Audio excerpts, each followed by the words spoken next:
I wake up already bracing for the day. The lights are too bright. The noise is already creeping in. There's no door, no moment to stretch without someone watching. This isn't rest. It's just a pause between being seen and being seen again. Even the hallway feels like a stage. People walking, watching, brushing past you. There's no place to move without being on display. Even using the bathroom means waiting, sharing, adjusting. Every step is public. Every habit, exposed. I try to make space inside my head. I write. I put in headphones. I find corners that feel quiet, even if they're not. I don't need silence. I just need separation. But even that's hard to find when the space was never meant for healing. They say this is safe. But I'm never really off. My body's here, but my mind is somewhere between alert and exhausted. I'm surrounded by people, but I've never felt more invisible. This place holds me, but it doesn't let me breathe. This is what veteran housing often looks like.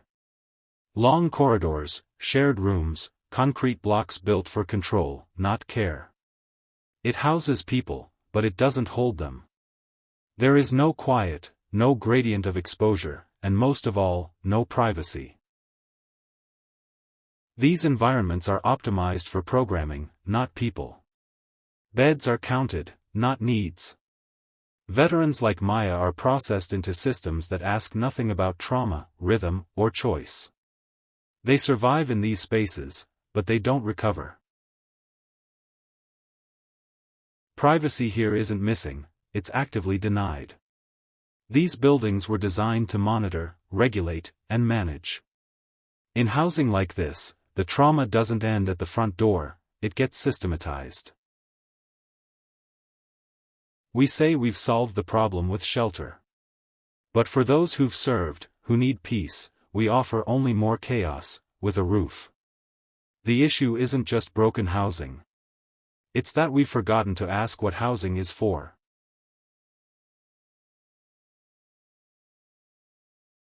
Dignity doesn't come from being housed. It comes from having control over your space, your light, your silence.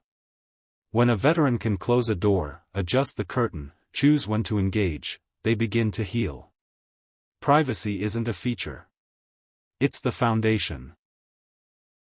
When everything is shared, nothing is yours. Exposure becomes a constant condition. You eat in view, sleep in view, break down in view. It's not just uncomfortable, it's corrosive. That's what these buildings forget, that healing starts when you're allowed to disappear. Privacy is not isolation. It's choice. It's the ability to control sound, light, and interaction.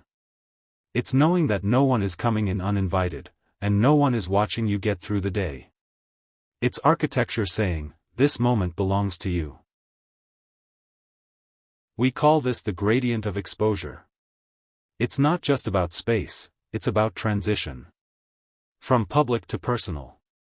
From seen to safe. From chaos to control. This is where our toolkit starts, with a threshold that says, you belong here. Privacy starts with light. Not just how much, but how it moves, how it lands, how it protects. Side-facing windows, layered curtains, and shielded sightlines offer Maya a choice. She sees the world, but it doesn't see her. That's the first step to safety. Sound is a boundary.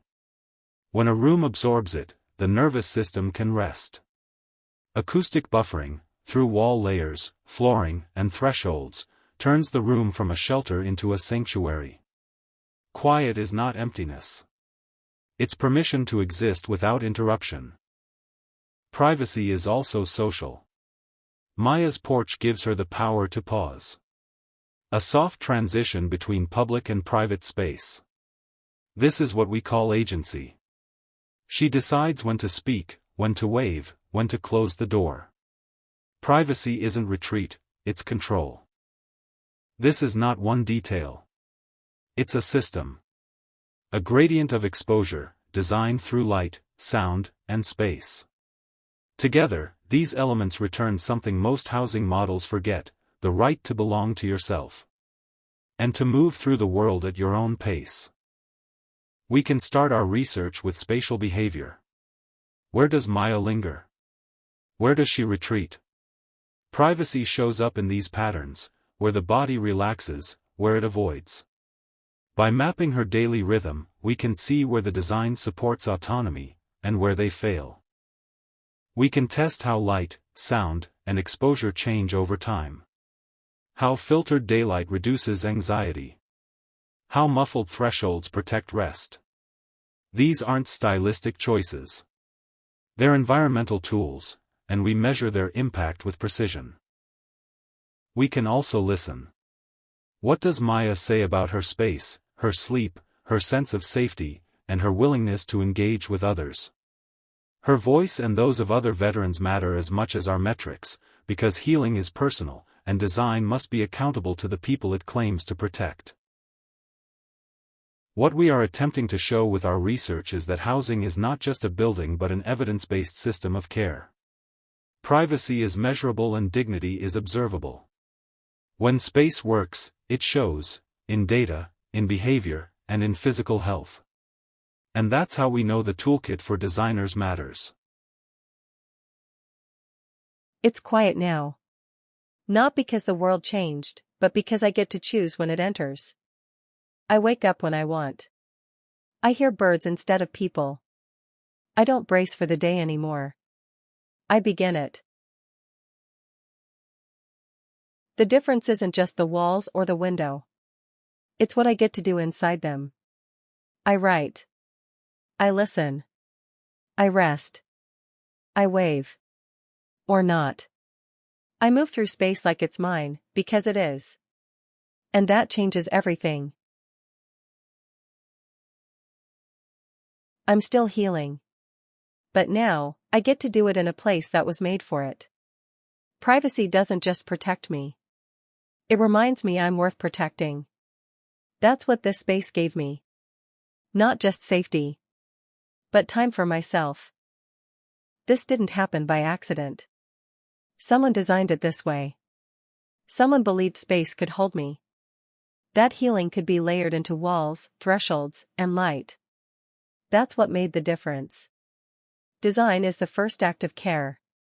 And for me, this is where it began.